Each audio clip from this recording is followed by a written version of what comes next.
Hello, my dear adventurers, it's Fox. Welcome back to another evening of shared stories and adventures. Tonight we're exploring the lore of the wizarding world. Now, growing up reading the series, I honestly didn't know there was so much extensive info beyond the books themselves. But the more I'd looked into it over the years, I learned so much from interviews, official wikis, and the companion pieces. I think if you're more of a casual fan or just really enjoyed the books and movies, there's a lot of interesting lore to learn.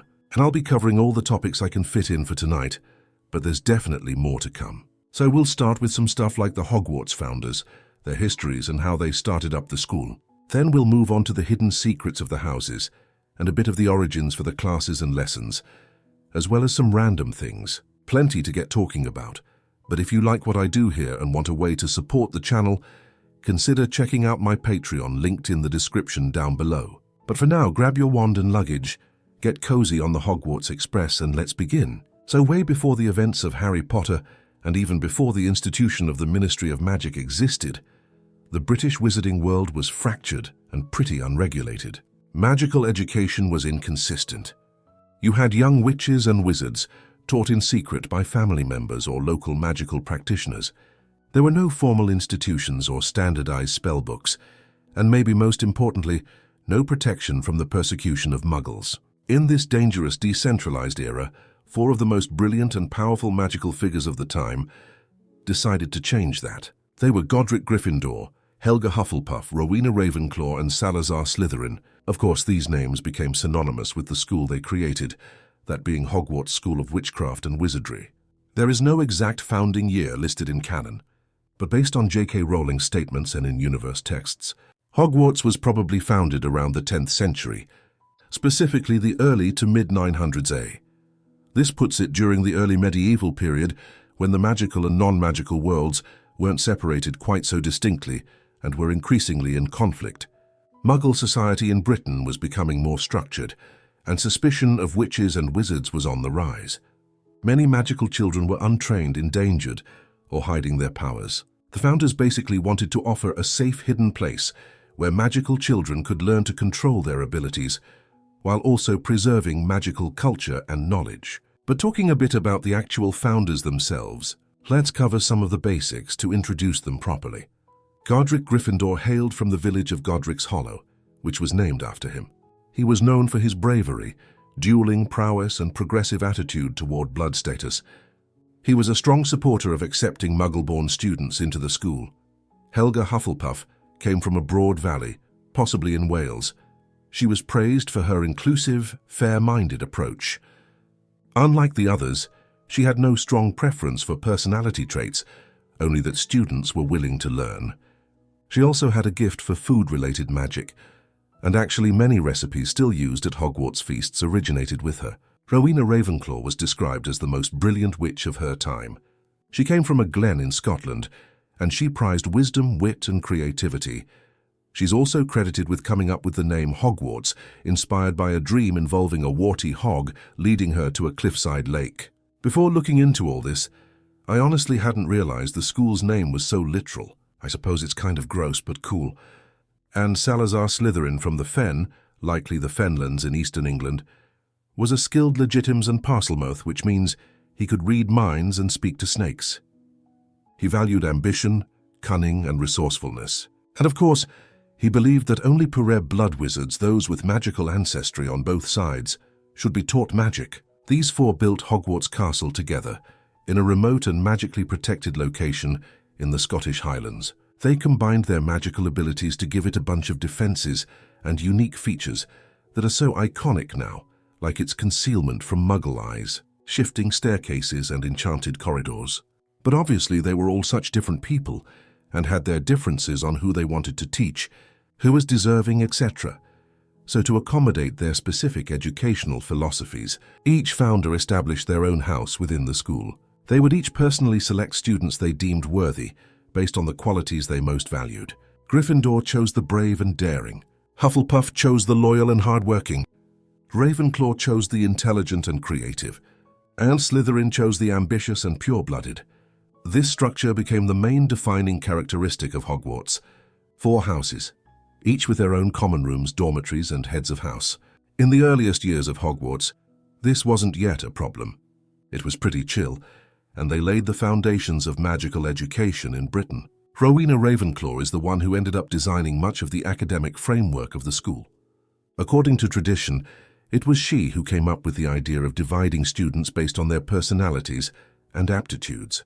Her architectural influence also shows in the castle's design, especially in Ravenclaw Tower, where the entrance makes students answer riddles instead of providing a password, to emphasize how much she valued intellect and reasoning.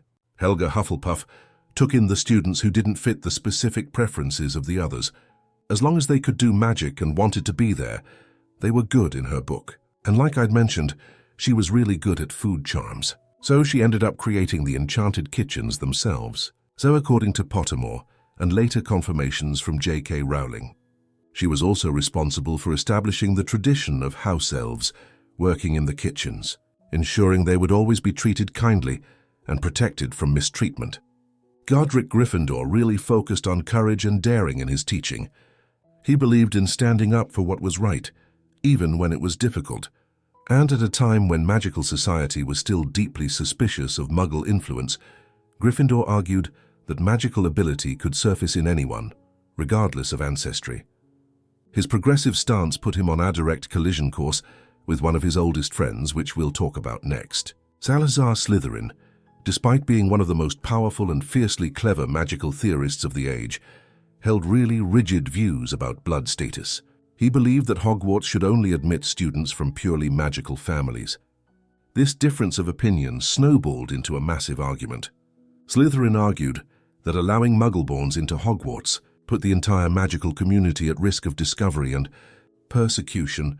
Gryffindor countered that magical ability was not determined by blood, and that inclusion was not only just but necessary for the future of wizard kind. The other two founders, Helga and Rowena, tried to mediate, but the divide between Gryffindor and Slytherin just could not be reconciled. At some point, after years of tension, Slytherin decided to leave the school. J.K. Rowling never specified how dramatic his departure was, but legend holds that he left after a final confrontation with Gryffindor. Before he left, though, Salazar Slytherin constructed a hidden chamber deep in the castle, known as the Chamber of Secrets. It was home to a basilisk, a magical creature capable of killing with a single glance, and could only be opened by his true heir. It was his final stance that one day someone who shared his ideals would return to purge the school of Muggleborn students. This, as most of us know by now, planted the seed of one of the school's darkest legends, and would eventually come back to haunt the school and students. But at the time of his departure, it was just a painful end to a friendship and an era. After Slytherin's exit, the remaining three founders continued their work. But the rift had changed Hogwarts permanently. From that point on, students were sorted by the magical hat that the four founders had enchanted, now known as the Sorting Hat. Fun fact that a lot of people missed from the books is that the Sorting Hat was originally Godric Gryffindor's own hat, but it had been imbued with the thoughts and preferences of all four founders, allowing it to carry on their vision long after their deaths. But even the Sorting Hat in later years would express a bit of unease about the division of houses. It was intelligent after all, so maybe it was sensing that the founders' disagreements had never truly been resolved. Now, even though Salazar Slytherin departed the school, Hogwarts endured, and with some time the founders' personal influence gave way to institutional tradition. Each founder left behind physical relics, these powerful magical objects that would later play super important roles in wizarding history. Godric Gryffindor's relic was a goblin-made sword, fittingly named as the Sword of Gryffindor. It was forged from pure silver and set with rubies, which happened to be the traditional gemstone of Gryffindor House, and it was created by the goblin Ragnuk the Fur. According to the tales of Beetle the Bard, the sword was enchanted to absorb that which makes it stronger. Godric wouldn't have known this back then, I don't think, but this quality would allow it to destroy Horcruxes centuries later. The sword stayed hidden in the Sorting Hat, itself a relic of Gryffindor as we established, and could present itself to any worthy Gryffindor in need.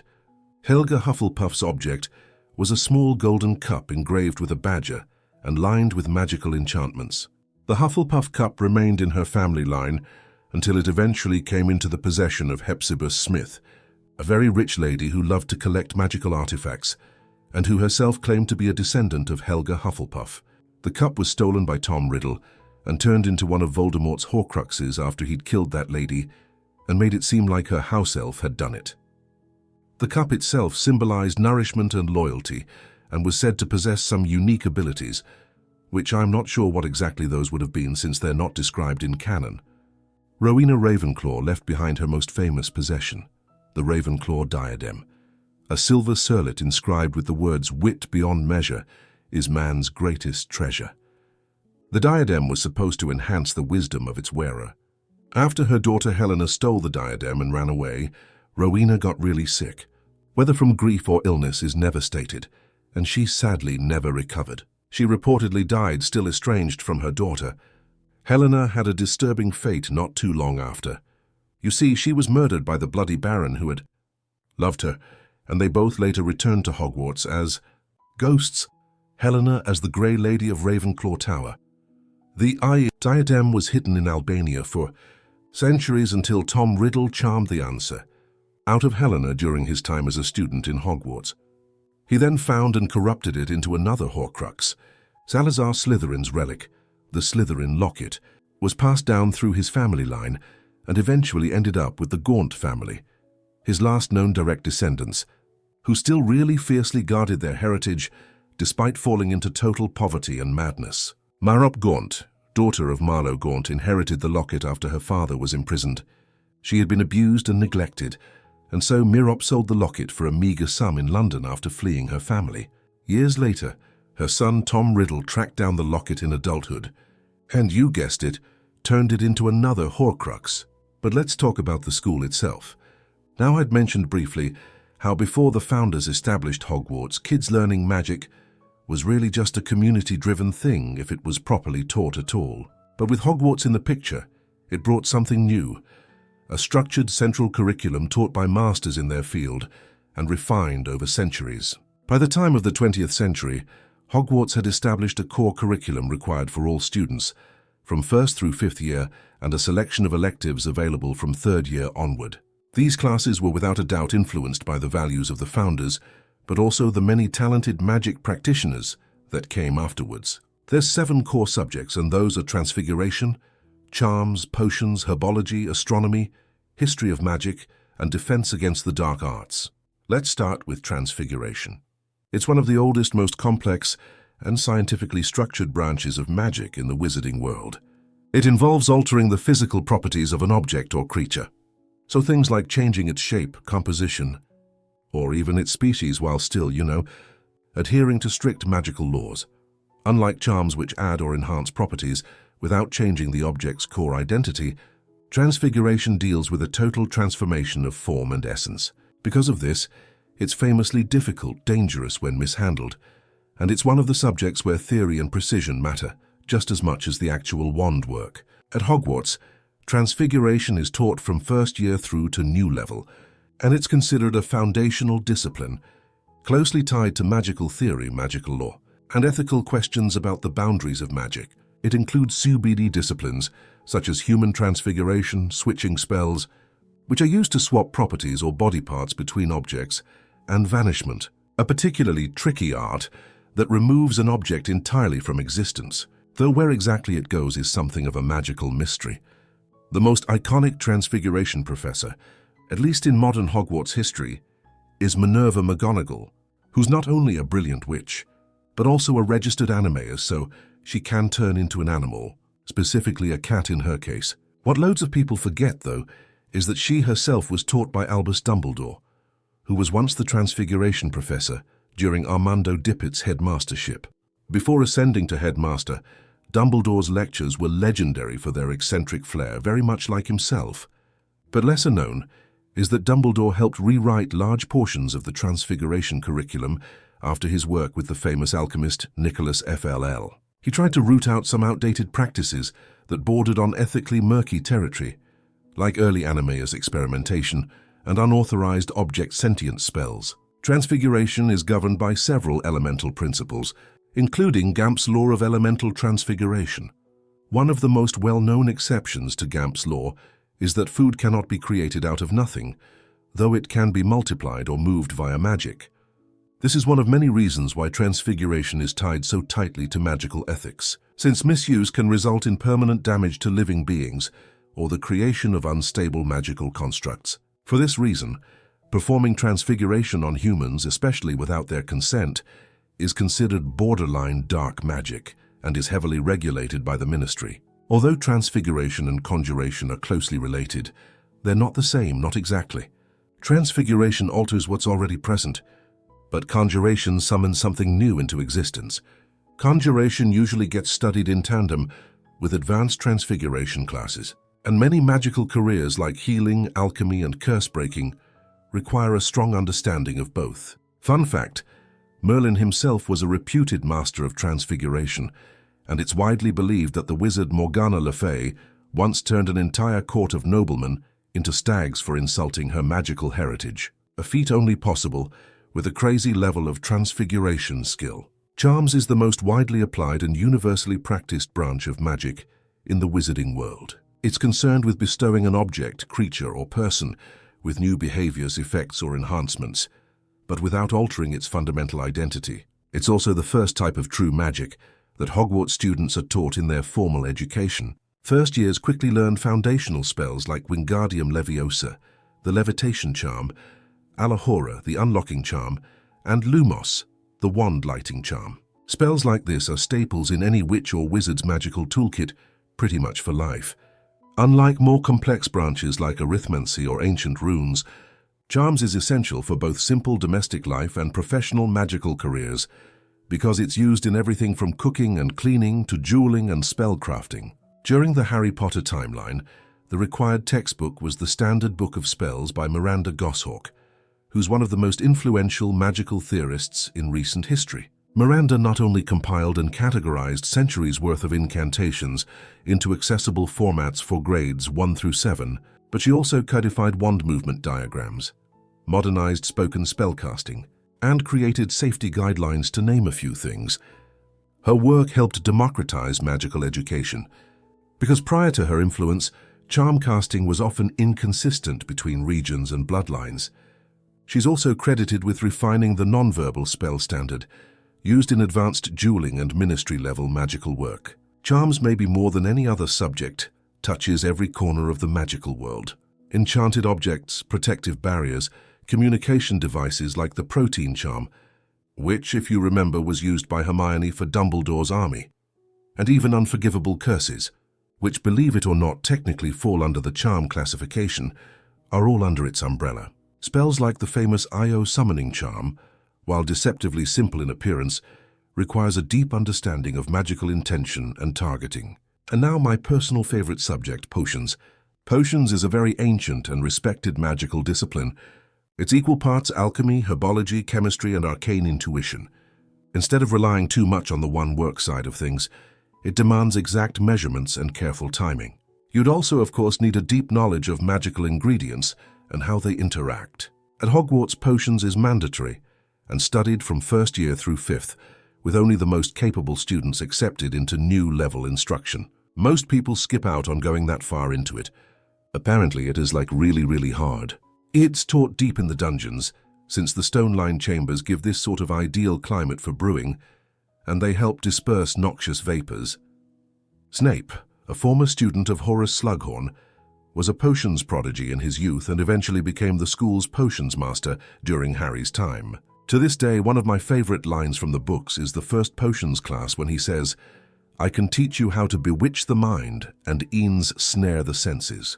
I can tell you how to bottle fame, brew glory, and even put a stopper in death." Potions has a rich historical legacy tied to folklore, healing, and warfare. Some of the earliest magical records in Britain are potion recipes scratched into stone or encoded in druidic runes. The art form predates Hogwarts itself and has been essential in magical culture for mundane and extraordinary purposes alike. Some famous examples are Polyjuice Potion for transformation, Felix Felicis aka Liquid Luck for uncanny fortune, Amatentia for obsession-inducing attraction, and the Draught of Living Death for a sleep so deep it mimics death itself. Despite the fact that it's pretty scientific in method, potions are often treated with a reverence closer to mysticism. I think it's partly due to the unpredictability of magical ingredients, like mandrake root, which has got to be harvested with caution, or unicorn horn, which is both rare and ethically fraught. The wrong stir at the wrong phase of the moon can ruin a brew entirely. Some recipes require brewing over lunar cycles. Others need to be stirred with wands made of specific cores, or the addition of ingredients gathered at precise times, like Boom's slang skin harvested during molting season. There's just so many ways things can go wrong. I mean, think about it. Most of the time, if you mess up a spell, you can probably just give it another go right after, and again till you get it right. But if you mess up a potion, you might have to wait till the next month or go and reach harvest, a crazy rare herb. The primary textbook used at Hogwarts is magical. Drafts and Potions by Arsenius and Advanced. Students use Advanced Potion Making by Libatius Barrage. These books contain dozens of standard recipes, but experienced brewers usually adapt techniques, swap ingredients, or create entirely new concoctions, which can either lead to amazing results or total failure, disaster even. The original Wolf's Bane potion was developed in the 1970s, but it was Damocles Belby, a contemporary of Slughorn, who stabilized the formula so it could safely suppress werewolf transformations. The Love Potion, sold by Weasley's Wizard Wheezes, is technically a variant of the long-banned Rosalind draft, which was outlawed after being used in a scandal involving 3 members of the Wising, and a box of charmed chocolates. Also, Hogwarts has a secret potion storeroom under the main dungeons, accessible only via password, that stores rare and highly restricted ingredients, like powdered bicornhorn and basilisk venom, which can only be acquired under extreme ministry regulation. Ultimately, potions is where the magical meets the material. The subject teaches control and creativity. In the words of Slughorn himself, with the right mixture, the right hands, the right intention, there's no limit to what a potion can do, except perhaps turn back time. Though Merlin knows people have tried.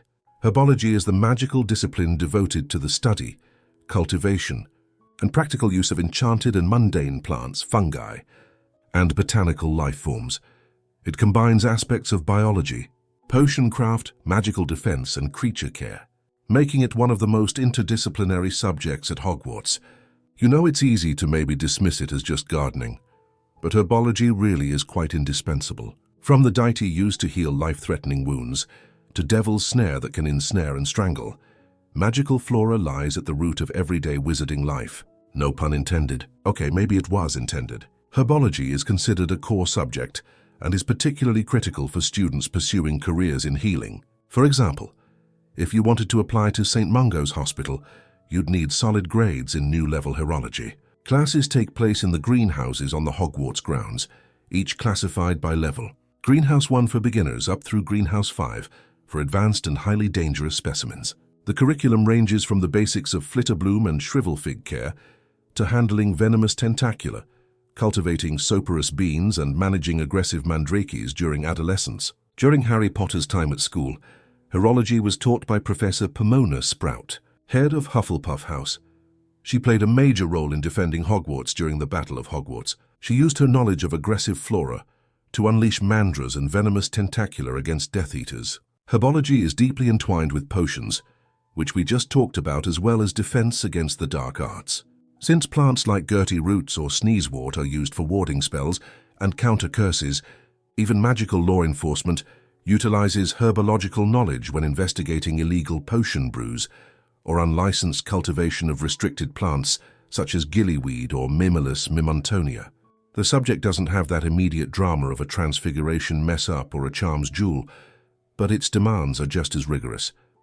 Many magical plants have strong personalities or biological defenses, like Booba-Tuber's secret corrosive puss, while pufferpods explode into flowers upon contact. Others are sensitive to emotion or intention. Honking daffodils have been known to wilt in the presence of skeptics. Students are taught proper handling techniques, protective gear use, magical fertilization methods, and even how lunar cycles and seasonal rituals affect growth. A cool thing I found out is that Hogwarts greenhouses are enchanted to simulate different biomes. Greenhouse 3, for example, features magically regulated humidity for tropical and swamp species. Professor Sprout once grew a hybrid plant called a Snaggleoff creeper for her own research. It required 3 pairs of dragonhide gloves to prune safely. Notably, Herbology is the only magical subject whose principles are mirrored in the non-magical world. Muggle herbalism, although lacking magical properties, shares many of the same classifications and uses, and cross-disciplinary researchers try to find ways to adapt magical flora to non-magical applications with mixed results. In the end, herbology is so much more important than you'd think. But I'm not going to lie, it's still probably my least favorite subject. Astronomy is the only course subject at Hogwarts that is entirely non-magical in its method, but deeply magical in its implications. It's all about the observation and tracking of celestial bodies. The subject provides critical knowledge of how planetary positions influence magical phenomena, potion efficacy, spell timing, and even the outcome of certain rituals. It's a solid base for anyone trying to get into more advanced fields, like arithmancy, divination, and magical navigation. Classes are held late at night atop the astronomy tower, the tallest point at Hogwarts, where students look through brass telescopes and chart the night sky using enchanted star maps. From what I remember in the books, students learn to recognize key constellations, identify planets by eye, and track celestial events like eclipses, meteor showers, and planetary alignments. Typical space stuff. Interestingly, the magical world depends heavily on celestial timing. Certain spells are more powerful under a full moon or during solstices. Magical creatures like werewolves and moonvees are affected by lunar cycles. Even some potions require brewing only when Mars is in ascension or Saturn is in retrograde or something. Another fun fact, the astronomy curriculum is influenced by ancient magical traditions dating back to the Babylonian wizards who believed that star charts could reveal magical inheritance, patterns, and detect latent magical abilities in newborns. Some magical families still consult astronomers when naming a child or scheduling weddings and duels. There's a theory, so not confirmed but super plausible, that the Department of Mystery's Hall of Prophecy is loosely organized by astral conjunction, hinting at how deeply magic and astronomy intertwine. History of magic is a very theoretically rich and academically demanding subject, chronicling the full scope of wizarding civilization. Its wars, cultures, governance, inventions, and the gradual divide between magical and non-magical societies. It's basically a class about law. Kind of like what we're doing right now, I guess. Unfortunately, it's also known as the sleepiest class in the castle, owing to its uniquely uninspired delivery by its long-deceased instructor, Professor Cathut Binns. Binns is a ghost who reportedly died in the staff room and then simply got up to teach the next class. But the subject matter he teaches is anything but dull. From the Goblin Rebellions and Werewolf Riots to the formation of the International Statute of Secrecy in 1692, the course spans magical lore, dark wizard uprisings, magical inventions, and the founding of institutions like the Wizamot and Gringotts. The class is entirely theoretical though, so no spells, no practicals, just parchment, quills, and a mountain of dates. But those who master it gain one of the most complete pictures of the wizarding world's evolution. In modern magical society, history of magic is foundational for careers in magical law, diplomacy, journalism, and even magical archaeology. Many students ignore it until they realize it holds the key to understanding the wizarding world's political and social structures. How blood status debates began, why goblin relations remain strained, and how the magical community chose secrecy over integration. Defense against the dark arts is, I want to say, the most essential and rigorously applied subject taught at Hogwarts. Its purpose is quite clear. It's supposed to prepare students to protect themselves against the varied and unpredictable threats posed by dark creatures, hexes, jinxes, curses, and other forms of hostile magic. Part theory and part practical, defense against the dark arts needs both an understanding of magical law and practical real-world readiness. Even in a classroom setting, students are expected to master both offensive and defensive techniques, ranging from simple shielding spells to complex counter intelligently in high-stress scenarios. I'd say it's trickier than potions, honestly. You need quick reflexes and to remember the right counterspell for whatever's coming your way. And all that is stuff you've got to remember in a split second. Despite its importance, the subject has been utterly plagued by instability. For decades, Hogwarts has struggled to retain a steady professor for the position, with each one lasting no more than a single school year. According to Albus Dumbledore in Book 6, this pattern started after Voldemort or Tom Riddle back then was refused the post. Following that rejection, the job appeared to be cursed, and for one reason or another, teachers just couldn't hold the position past their first year. Whether this is due to an actual magical curse or just some streak of bad luck, regardless, the pattern held true for every defense professor throughout Harry Potter's time at Hogwarts. This instability led to varying consistent instruction. Some professors, like Grace Lupin, offered one of the most effective and well-rounded years of the subject that we know about, actually taking the time to teach students to identify and defend against Boggarts, Redcaps, Grindylows, and even Dementors. Then you've got the ones like Gilderoy Lockhart, who were just absolutely comically unqualified. Quirrell was compromised by Voldemort and secretly posed one of the greatest threats Hogwarts had ever seen. And during the rise of Ministry interference in Harry's 5th year, Dolores Umbridge was appointed and refused to teach any practical magic at all. So students were really unprepared for real-world dangers unfolding around them. This was one of the key factors that led to the formation of Dumbledore's army in secret.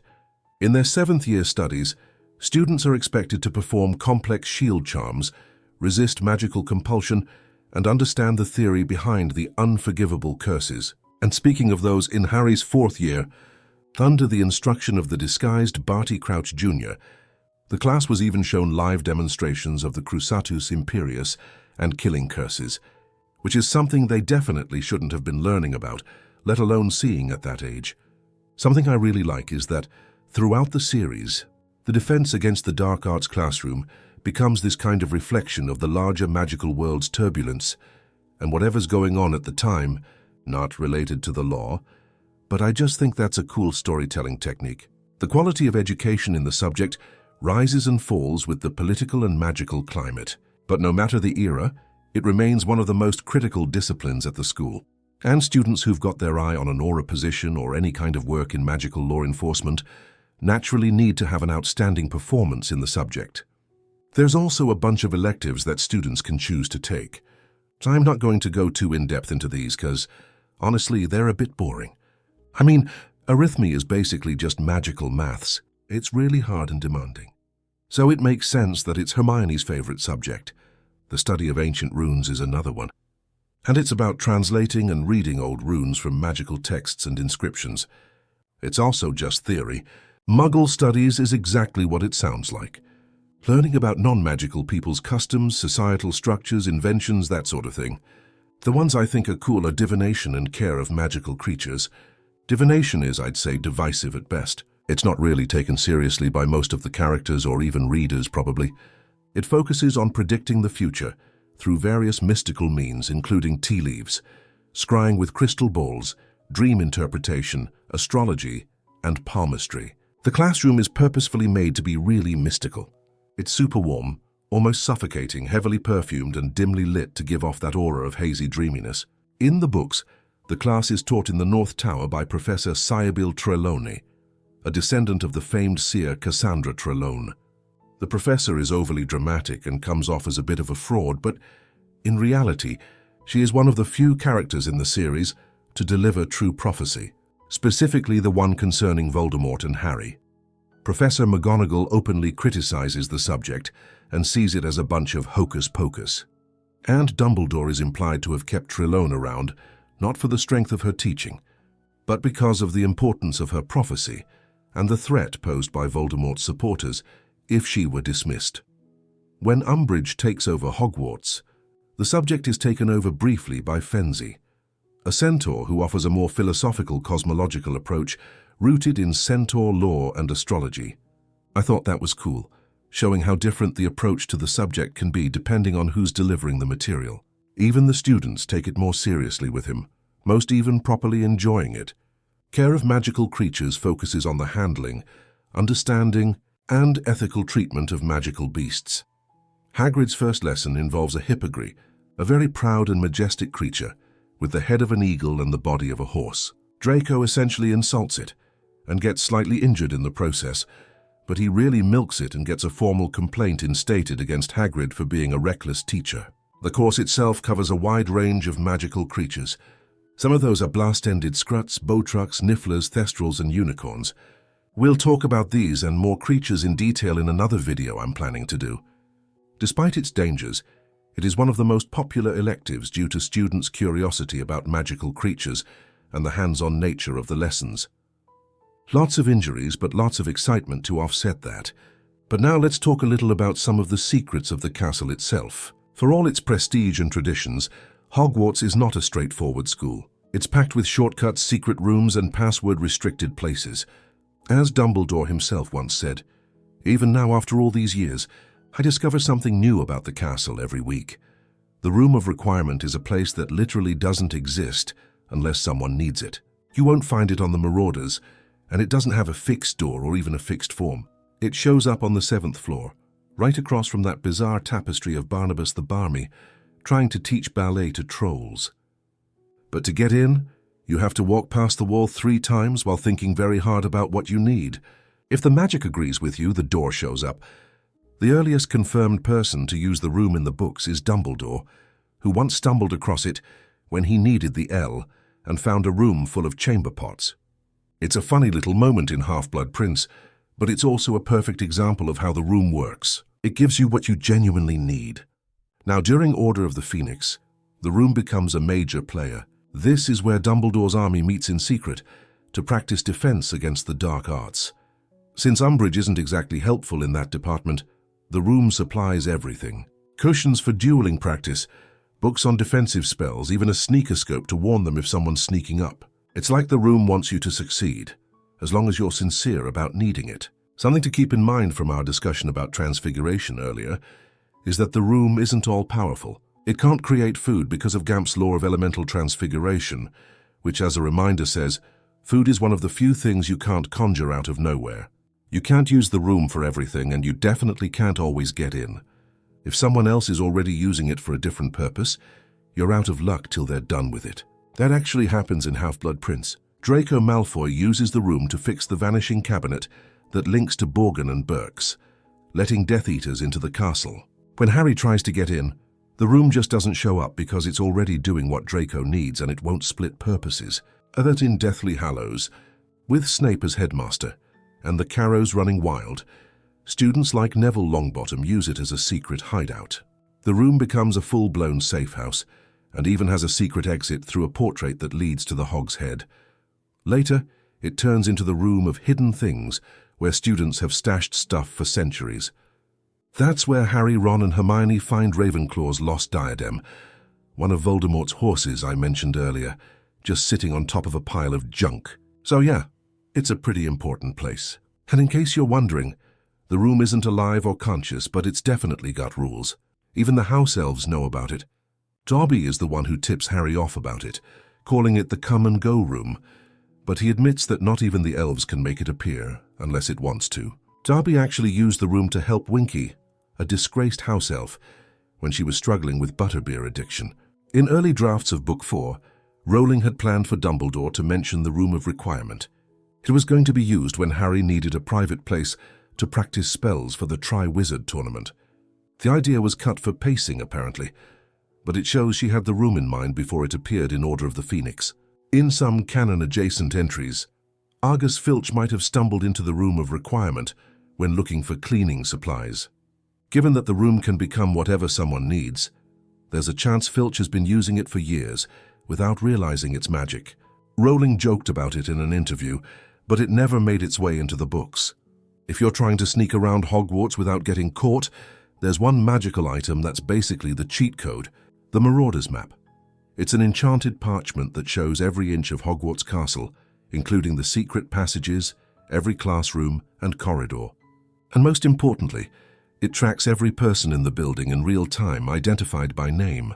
That includes staff, ghosts, students, even people under invisibility cloaks or disguised as someone else. Not even Dumbledore's office is off limits.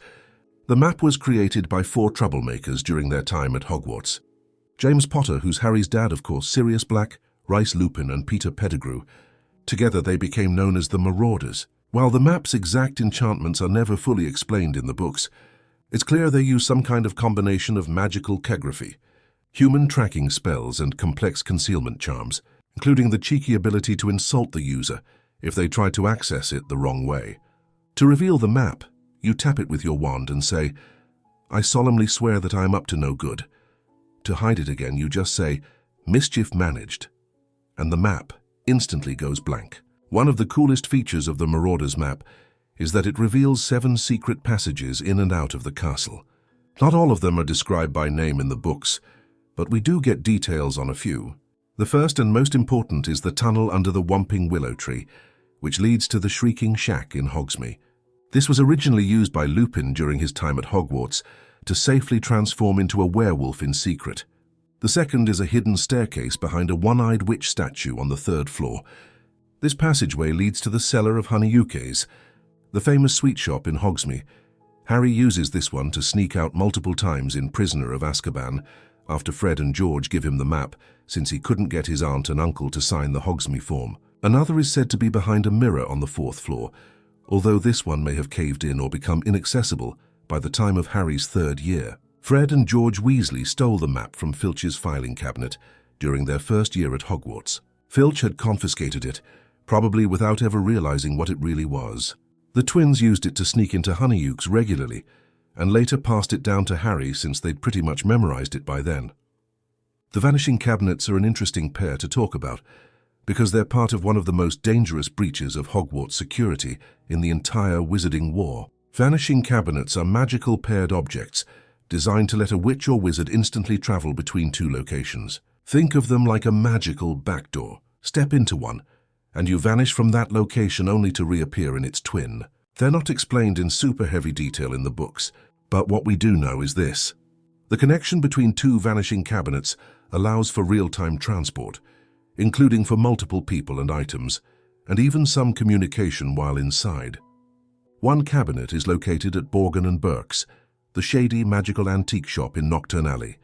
Its twin is hidden inside Hogwarts in a disused classroom near the Slytherin common room. It's even more out of commission than it looks. The Hogwarts cabinet was damaged prior to Chamber of Secrets.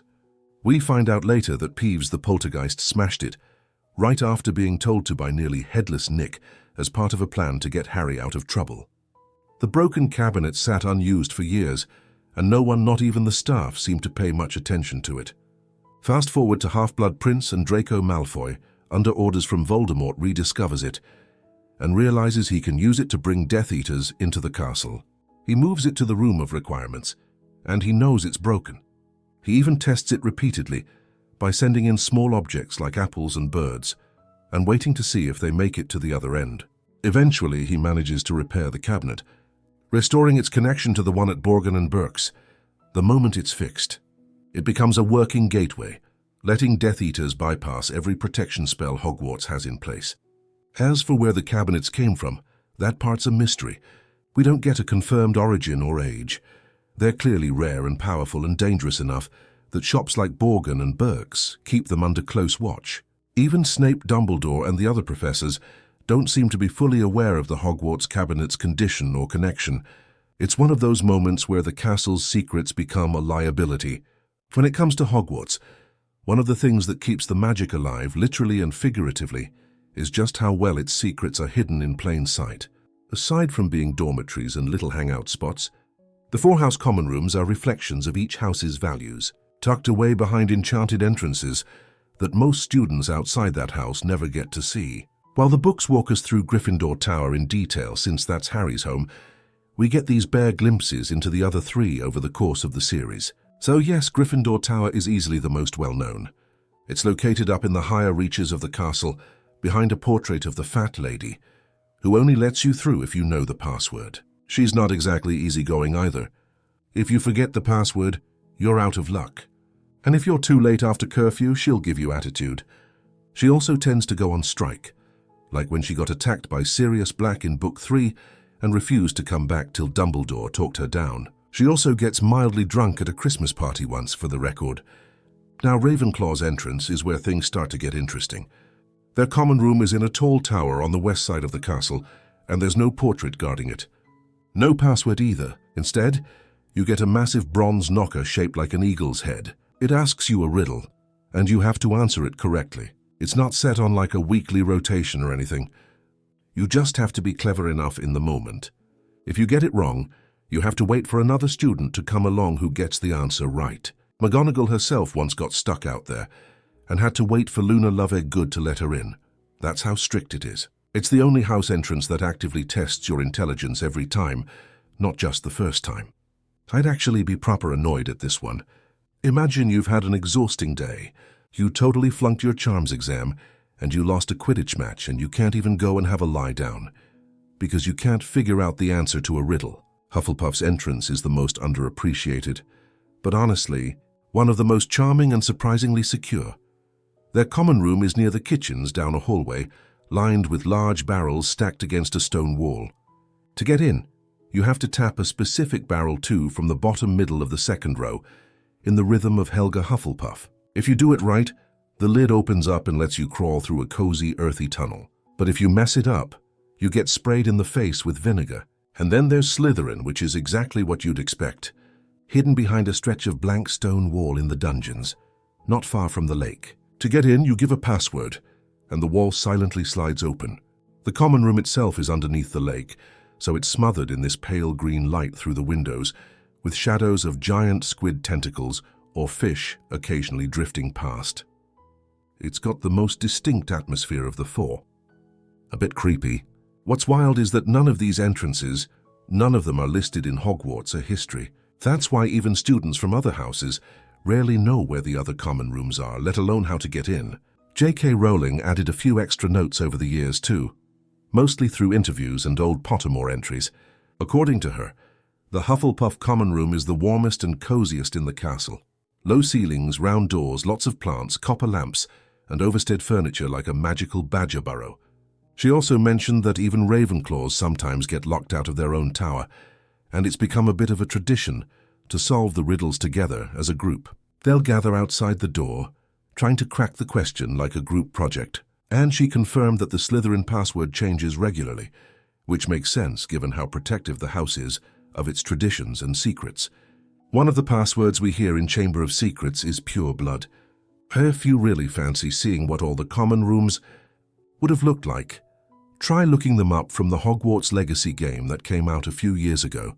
Even if you're not into video games or anything, it's worth watching a video on them because they really have been stunningly recreated in a way we never got to see in the movies or imagine in the books. Let's talk again about one of the darkest secrets buried under Hogwarts, the Chamber of Secrets. We talked about this at the start, but just a quick recap. The Chamber of Secrets was built by Salazar Slytherin himself, one of the 4 founders of Hogwarts. According to the legend, Slytherin didn't agree with the others about who should be allowed to study magic. He wanted Hogwarts to be reserved for pure blood witches and wizards, and when he couldn't convince the others, he left the school, but not before leaving something behind, a hidden chamber that could only be opened by his true heir. Someone who spoke Parseltongue, the snake language. For centuries, the chamber remained hidden. Most of the staff and even the heads of houses believed it was nothing more than a myth. That is until Harry Potter and the Chamber of Secrets when it was opened, for the first time in decades, and students began turning up, petrified. The entrance was tucked away in the second-floor girls' bathroom behind a sink with a tiny snake carved into the tap. A place so forgotten and avoided that it was haunted by Moaning Myrtle, a ghost who had actually died during the chamber's first opening back in Tom Riddle's school years. Once the entrance is activated by Parseltongue, the sink slides aside, revealing a stone chute that drops deep into the foundations of the school. And when I say deep, I mean deep. The descent ends in dark, damp tunnels covered in the shed skin of an absolutely massive snake. At the heart of the chamber is an enormous stone statue of Salazar Slytherin, and behind it, resting, waiting, is the basilisk. A massive serpent bred to obey only Slytherin's heir, capable of killing with a direct look. Even just catching its gaze in a reflection was enough to petrify. That's what started happening at Hogwarts in Harry's second year. Students, ghosts, and even a cat were found frozen mid-motion as a result of indirect contact with the basilisk's stare. In the end, the chamber was only opened twice in the 20th century. First by Tom Riddle, and then again when he manipulated Ginny Weasley into doing it for him using a cursed diary, one of his Horcruxes. Riddle had discovered the entrance while still a student and even murdered Myrtle with the basilisk during one of his early experiments with the dark arts. He blamed another student at the time, Hagrid, and had him expelled, clearing the path for his secret to stay buried until Harry came along. Harry was able to enter the chamber because he had a fragment of Voldemort's soul inside him at the time, which gave him the rare ability to speak Parseltongue. He fought the basilisk with the help of Fawkes the Phoenix and Godric Gryffindor's sword, which he pulled from the sorting hat, eventually killing the creature by plunging the sword through the roof of its mouth. The basilisk's venom destroyed the diary, ending its hold on Ginny and sealing off the chamber once again. But that wasn't the last time the chamber would be accessed. In the last book, Ron and Hermione returned to it because they needed a basilisk fang to destroy another Horcrux. Ron, having heard Harry speak Parseltongue before, was able to imitate the sound well enough to open it again. But Rowling has confirmed this is a super rare and exceptional case, not something most people could pull off. To be honest, I thought this was weird the first time I read it in the books, and I still don't think it makes sense, but that's just me. I just can't get on board with the idea that the top secret chamber that can only be opened by a true heir can be fooled by a bloke just making fake hissing noises. I don't know. Of all the hidden rooms in Hogwarts, and there are a lot. One of the coziest, most under-the-radar secrets is directly under where every student eats, argues and throws pumpkin juice across the table. I'm of course talking about the Hogwarts kitchens, tucked away in the castle's lower levels. The kitchens are located right below the Great Hall. Pretty convenient, since it's how the food gets to the students. Every meal served in the hall is prepared down below and then delivered magically, appearing on the tables above as if summoned from thin air. But the real magic is all thanks to house elves. The Hogwarts kitchens are staffed entirely by house elves, dozens of them who live and work at the school year-round. They prepare meals, keep the castle clean, and operate behind the scenes with so much efficiency that most students never stop to think about where their roast chicken and trial tart come from. As early as Goblet of Fire, we learn that Hogwarts employs over 100 house elves, making it the largest known concentration of elves in Britain. That's confirmed by Dobby, who joins the Hogwarts staff voluntarily after being freed from the Malfoys and paid by Dumbledore. A controversial move among elves, but a milestone for Dobby personally. Also, shameless insert here, but if you think elves in general are cool, I've got a whole video that's all about the lore of almost every type of elf in media, including an analysis and some commentary on what it all means. I'll have it linked in the description if I've not forgotten to do that by the time I'm done writing, recording, and uploading this. Now, if you're wondering how to actually find the kitchens, it's not common knowledge, at least not for 99% of students. The entrance is hidden behind a painting of a large fruit bowl located in a basement corridor not far from the Hufflepuff common room. The trick is this: you have to tickle the pear. When you do, it giggles and then turns into a green doorknob, allowing you to swing the portrait open and walk inside. Students aren't exactly forbidden from entering the kitchens, but most never bother to find them. The information tends to pass by word of mouth. Fred and George Weasley were early explorers and used the kitchens for snack raids, while Dobby introduces Harry, Ron and Hermione to the elves and the space. It's there that Hermione starts SPW, her house elf rights organization. Though most elves, including Winky, aren't thrilled with the idea of being freed. In fact, Rowling emphasizes in both the books and interviews that house elves don't generally want to be free. They see service as a point of pride and loyalty, which makes Dobby something of an outlier and revolutionary. The implications and politics of all that is very, very iffy, but I try to take it at face value and just as part of a fantasy book. The kitchen itself is described as a warm, cavernous room filled with gleaming pots, floating cookware, and rows of long wooden tables that mirror the ones in the Great Hall directly above. During meal times, elves prepare the food and then send it up through an enchanted ceiling. And if you visit at night or between meals, you're probably going to be offered something. The elves are always happy to feed guests, even Hermione, who spends most of her time trying to hand them socks. I think it's such an awesome addition. It's a glimpse into a whole layer of Hogwarts that most students never see, and it reminds you that sometimes the biggest magic is just the way things get done. That's very true to life. Honestly, all the stuff and inventions we take for granted. Even whatever device you're listening to this on right now has got so much crazy stuff under the hood that most of us will never fully understand. And here are a couple fun facts I found that I think are interesting enough to share. Rowling has confirmed that the Hogwarts elves do not sleep in the kitchens, but in their own separate dormitories nearby. They don't have traditional beds like students do.